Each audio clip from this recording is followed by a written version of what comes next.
Assalamu alaikum wa rahmatullahi wa barakatuh. Bienvenue à tous sur ce numéro de l'émission La Voix des Écritures. Aujourd'hui, nous verrons ce que le ministère de Jésus et de Mohamed a apporté à notre civilisation. Il est sans nul doute pour tous que la crise de notre société est une crise spirituelle. En effet, le manque d'amour des hommes pour Dieu et ce qui les empêche d'être en paix entre eux proviennent de trois sources: la femme, l'amour de l'argent et le pouvoir. Combien de vies et de foyers la mauvaise attitude envers la femme n'a pas ruiné? L'amour de l'argent, quant à lui, est la racine de tous les maux. Être obsédé par le pouvoir est à l'origine des guerres et des meurtres commandités. Nous verrons dans ce numéro la solution que Jésus et Mohamed ont donnée face à ces trois grands fléaux qui détruisent notre monde. Prenons d'abord la question de la femme. Dans Matthieu chapitre 19, le verset 11 à 12, le Seigneur Jésus a enseigné que selon le plan de Dieu, les hommes et les femmes n'ont pas tous été créés pour se marier ou pour jouir du plaisir sexuel. Il a dit par exemple qu'il y a des eunuques qui le sont dès le ventre de leur mère. Il y a aussi d'autres qui se sont rendus ainsi à cause de leur fonction dans le monde. Mais Jésus dit aussi que certaines personnes ont été appelées à faire vœu de chasteté de leur corps à Dieu. De telles personnes, Dieu lui-même détruit toute passion charnelle en elles. Le Seigneur Jésus explique aussi que c'est à cause de la dureté du cœur de l'homme, c'est-à-dire à cause du péché, que les divorces et les remariages sont venus dans la civilisation. Sinon, au commencement, Dieu a créé l'homme et la femme, et selon son plan, l'homme quittera son père et sa mère et s'attachera à sa femme, et les deux deviendront une seule chair. Toutes les femmes ne viennent pas au monde le même jour. Il y a aussi des enfants qui n'ont pas encore l'âge de se marier. Mais il y a aussi ceux qui perdent leur conjoint. Ainsi, dans son enseignement, le Seigneur Jésus explique que celui qui renvoie sa femme et en épouse une autre est un adultère, de même que celui qui épouse une femme qui s'est séparée de son mari. Pour le Christ, le mariage est un acte sacré qui ne peut être brisé que lorsque la femme a été attrapée en flagrant délit d'adultère ou après la mort de l'un des conjoints. Romains chapitre 7, le verset 1 à 3. Cet enseignement du Christ confirme ce que Dieu avait dit par la bouche du prophète Malachie au chapitre 2, du verset 13 à 16, où il est écrit ceci: « Voici encore ce que vous faites. Vous couvrez de larmes l'autel de l'Éternel, de pleurs et de gémissements, en sorte qu'il n'a plus égard aux offrandes et qu'il ne peut rien agréer de vos mains. Et vous dites pourquoi?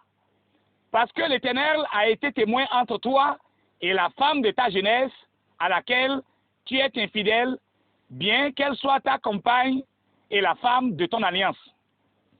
Nul n'a fait cela avec un reste de bon sens. Un seul l'a fait, et pourquoi? Parce qu'il cherchait la postérité que Dieu lui avait promise. Prenez donc garde à votre esprit, et qu'aucun ne soit infidèle à la femme de sa jeunesse, car j'aurai la répudiation, dit l'Éternel, le Dieu d'Israël, et celui qui couvre de violence son vêtement, dit l'Éternel des armées. Prenez donc garde en votre esprit et ne soyez donc pas infidèles. Mais le Christ va plus loin. Il explique par exemple dans Matthieu chapitre 5, le verset 27 à 28, que Dieu s'intéresse à ce qui se passe dans le cœur de l'homme. L'adultère est planifié dans le cœur de l'homme et cela est nourri par les mauvais regards. C'est pourquoi le Christ dit que celui qui regarde une femme qui n'est pas son épouse jusqu'à la désirer a déjà commis l'adultère aux yeux de Dieu. Cela veut dire qu'avant d'aller à 2 ou 3 femmes, vous l'avez regardée jusqu'à la désirer. La deuxième femme n'est rien d'autre que le résultat du processus d'adultère qui a commencé dans votre cœur depuis le jour que vous avez eu un mauvais regard. Dans l'un de ses enseignements, Pierre, qui est l'un des apôtres de Christ, enseigne la non-violence conjugale et interdit les divorces. Il exhorte tout homme dans 1 Pierre chapitre 3, le verset 7, à montrer de la sagesse dans ses rapports avec sa femme et considérer sa femme comme un être faible, de l'honorer comme devant aussi hériter avec lui de la grâce de Dieu, afin que rien ne fasse obstacle à la prière du couple. Selon les enseignements de Christ et de ses apôtres, l'homme qui s'est marié doit être doué de patience et d'amour envers sa femme, afin de surmonter les petites tensions qui conduisent souvent au divorce. De l'autre côté, pour le Christ, l'homme ne doit pas voir en une femme que le mariage. Durant son ministère terrestre, Christ a loué certaines femmes pour leur foi. Il disait souvent, « Femme, ta foi est grande, qu'il te soit fait selon ta foi. » L'homme livré à lui-même ne peut se soumettre à ce plan divin pour le mariage, car il est esclave de ses passions, et c'est la raison pour laquelle Dieu a envoyé le Christ pour libérer l'homme de toutes ses passions charnelles. Dans Jean chapitre 8, le verset 36, le Christ dit, « Si le Fils vous affranchit, vous serez réellement libre. » Cette façon de vivre est possible avec Christ, puisque durant tout son séjour terrestre, il n'a jamais connu de femme. À quoi ressemblerait notre civilisation si chaque être humain recevait Christ et vivait selon ses enseignements à l'égard de la femme? À vous d'examiner. Voyons maintenant ce que Mohammed propose à notre civilisation au sujet de la femme. Tout d'abord, il dit avoir reçu une révélation où il est permis à un musulman de marier jusqu'à 4 femmes. Dans la sourate 4, le verset 3, on lit, « Et si vous ne craignez pas d'être injuste envers les orphelins, il est permis d'épouser 2, 3 ou 4 parmi les femmes qui vous plaisent, mais si vous craignez d'être injuste avec celle-ci, alors une seule ou les esclaves que vous possédez. Cela afin de ne pas faire d'injustice ou afin de ne pas aggraver votre charge de famille. » Donc, la révélation de Mohammed permet d'avoir jusqu'à 4 femmes. Le Coran permet aussi, dans la sourate 4, le verset 34, de frapper les femmes si elles se montrent désobéissantes envers leur mari. La sourate 4, le verset 34 dit ceci, « Les hommes ont autorité sur les femmes en raison des faveurs qu'Allah accorde à ceux-là sur celles-ci et aussi à cause des dépenses qu'ils font de leurs biens. Les femmes vertueuses sont obéissantes à leur mari et protègent ce qui doit être protégé pendant l'absence de leur époux avec la permission d'Allah. Et quant à celles dont vous craignez la désobéissance, exhortez-les, éloignez-vous d'elles dans leur lit et frappez-les. Mais jusqu'à quand il faut cesser de les frapper? La suite du verset dit, « Si elles arrivent à vous obéir, alors ne cherchez plus de voix contre elles, car Allah est cet rot et grand. » Lisez bien le verset et vous verrez que l'une des raisons pour lesquelles le mari a le droit de frapper sa femme est que c'est son argent qui parle. Mais on se demande, les enfants que la femme donne au mari et parfois au risque de sa vie, l'argent du mari peut-il les acheter?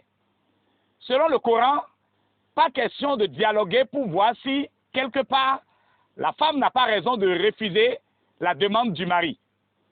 Aujourd'hui, dans notre société, il y a beaucoup de foyers où la grande partie du budget familial est supportée par la femme. Que doit faire l'homme dans ce cas? Et quel sentiment pour les enfants de voir leur papa en train de frapper leur maman? À vous de juger. C'est difficile pour beaucoup de musulmans de concevoir que Dieu soit l'auteur de ce verset. Alors, les imams inventent leur interprétation pour empêcher aux musulmans de faire une remise en cause du Coran.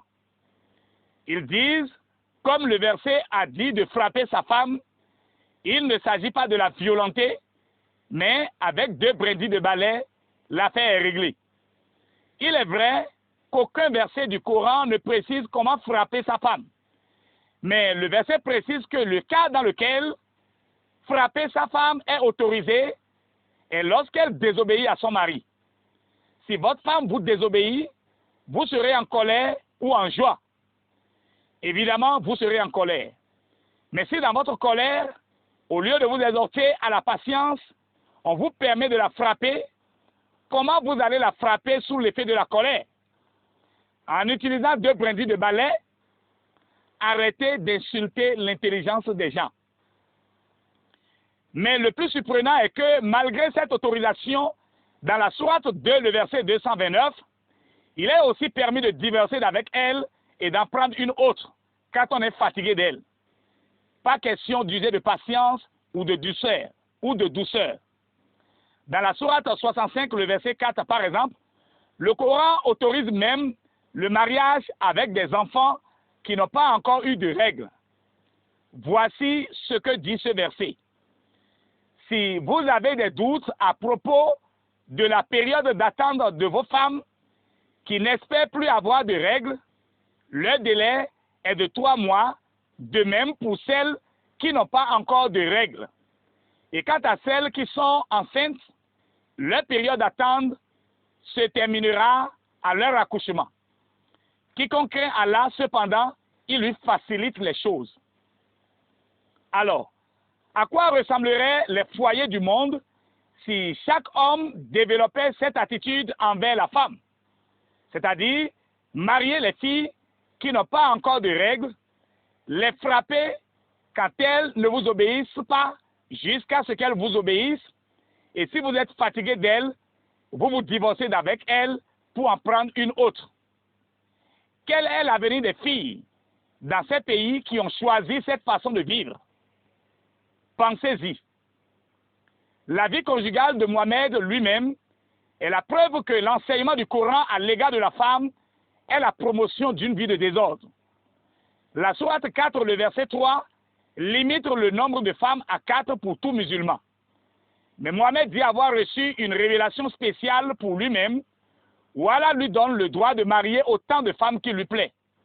Ainsi, on lit dans la sourate 33, le verset 50, ceci: « Ô prophète, nous t'avons rendu licite tes épouses à qui tu as donné leur dot, ce que tu as possédé légalement parmi les captifs ou esclaves qu'Allah t'a destiné, les filles de ton oncle paternel, les filles de tes tantes paternelles, les filles de ton oncle maternel, les filles de tes tantes maternelles, celles qui avaient émigré en ta compagnie, ainsi que toute femme croyante, si elle a fait don de sa personne au prophète, pourvu que le prophète consente à se marier avec elle.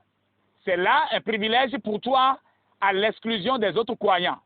Nous savons certes ce que nous leur avons imposé au sujet de leur épouse et des esclaves qu'ils possèdent, afin qu'il n'y eût donc point de blâme contre toi.